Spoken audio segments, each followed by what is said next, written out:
Salut à toi pour ce nouvel épisode. Alors aujourd'hui, on va aborder un nouveau bocal. Il s'agit du bocal de la surproductivité. On croit souvent que la surproductivité, c'est une qualité, parce qu'on est actif, on est en mouvement, on est efficace et même on est capable de rendement.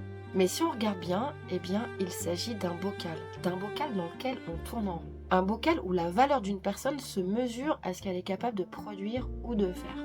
Et dans ce bocal, ne rien faire devient une faute, ça devient suspect. Ralentir, c'est un luxe qu'on ne s'autorise pas. Alors, on remplit les journées, les agendas, les projets, l'organisation, un peu comme si on voulait combler un vide intérieur. En fait, la surproductivité, c'est pas l'amour de l'action, c'est surtout la peur de ne pas être utile.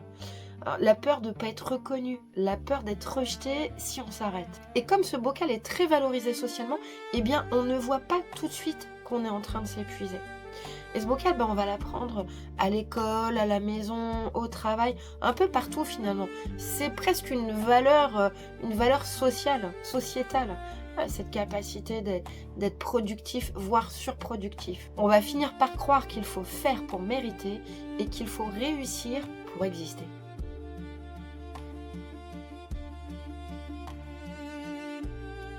Alors comment ça se met en place ce bocal? Au départ, c'est pas un défaut, c'est une stratégie brillante pour réussir à exister. C'est quand l'enfant comprend que il a de l'attention s'il fait bien les choses. Alors ce qu'il va associer inconsciemment, c'est quand je fais, je suis aimé. La valeur ne se ressent plus, elle se prouve.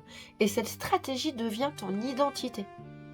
Tu es coincé dans cette hyper-productivité ou surperformance. Et tu vas t'en rendre compte quand adulte, tu remplis tes journées, tes listes, tes agendas, tes projets, que finalement, tu vas toujours faire plus que ce qui t'est demandé. Que tu vas toujours anticiper au maximum tout ce qui t'est demandé. Tu vas en rajouter des tas et des tas. Et en plus, ce chemin-là, ça va t'encourager, ça va te valoriser. On va te dire que tu es courageux, que tu es quelqu'un de fiable, que tu as le sens des responsabilités, qu'on peut compter sur ton engagement. Et quelque part, ça va continuer à te coincer encore plus. Tu ne vas pas voir que tu es en train de t'épuiser. Tu vas ne pas voir qu'il y a quelque chose qui ne va plus, qui tourne tout seul et qui s'auto-alimente, mais qui te vide de ton énergie. C'est comme si à l'intérieur, quelque chose courait sans savoir comment s'arrêter. Alors, qu'est-ce que ça coûte vraiment? Ça va coûter beaucoup d'énergie. En réalité. Et comme ce bocal, cette stratégie est socialement acceptée, qu'elle est même valorisée par tout un chacun, tu ne vas pas voir ta fatigue chronique.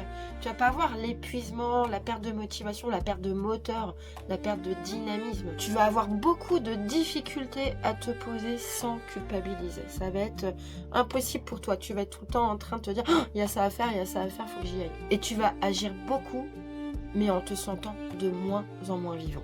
Alors heureusement, il va y avoir des moments de bascule. Et c'est pas toujours des moments de bascule agréables.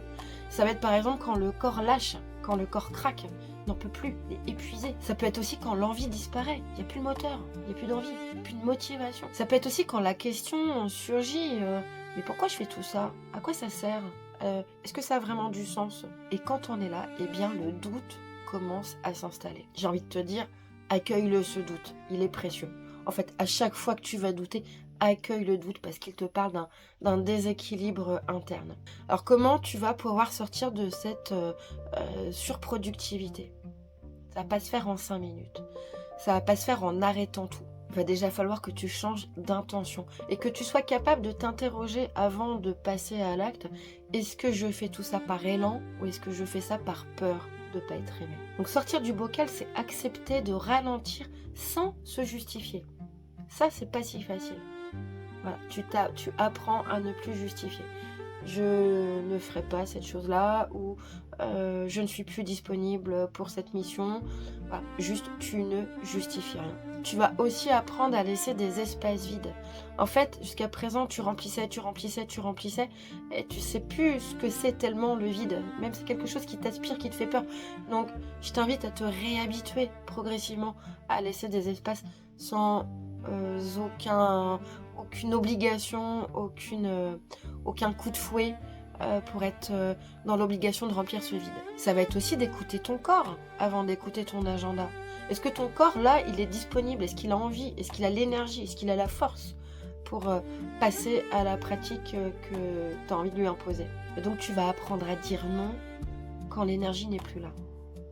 Tu vas apprendre à écouter cette part de toi, au fond, qui dit non, j'ai pas du tout l'énergie pour faire ça. Ça peut être aussi simplement, quand tu te lances dans une dynamique, de te poser un objectif. L'objectif étant, je m'arrête quand je suis fatiguée. Mon défi aujourd'hui, c'est d'écouter mon corps et pas d'écouter ma tête. Quand on est là, tu commences à désamorcer le système. Ça va prendre un petit peu de temps, mais ça va se désamorcer très progressivement.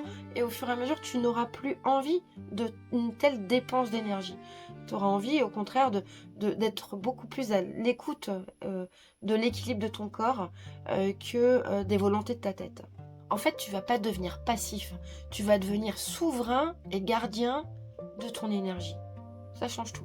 Les avantages quand on sort de ce bocal, eh bien déjà, les actions vont être sûrement plus espacées, moins intenses, mais par contre elles seront plus justes. Elles seront plus justes parce qu'on va agir depuis notre choix et plus depuis notre survie.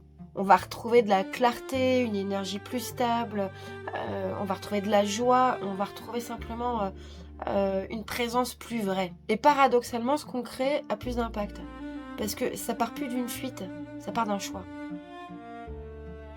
En conclusion, la surproductivité, eh bien, c'est une stratégie de survie qui est en lien directement avec les blessures de rejet. Et si elle nous a protégés à un moment de notre vie, il faut quand même lui accorder ça, eh bien, elle a fini par nous épuiser complètement, à nous rincer. Elle peut même nous amener à de la dépression, à de la perte totale de motivation. Voilà, donc d'où la nécessité effectivement de la regarder et de commencer à s'en défaire. Dans le prochain épisode, on va étudier une autre stratégie toujours en lien avec la blessure de rejet. Et ce sera la dernière qu'on va détailler comme ça autour des blessures de rejet. Il s'agira de la conformité excessive. Ça, c'est quand tu as besoin de rentrer dans le moule, quand tu as besoin finalement de t'effacer pour avoir un sentiment d'exister. Et ça, on va le détailler dans le prochain épisode. Alors, je te dis à très bientôt.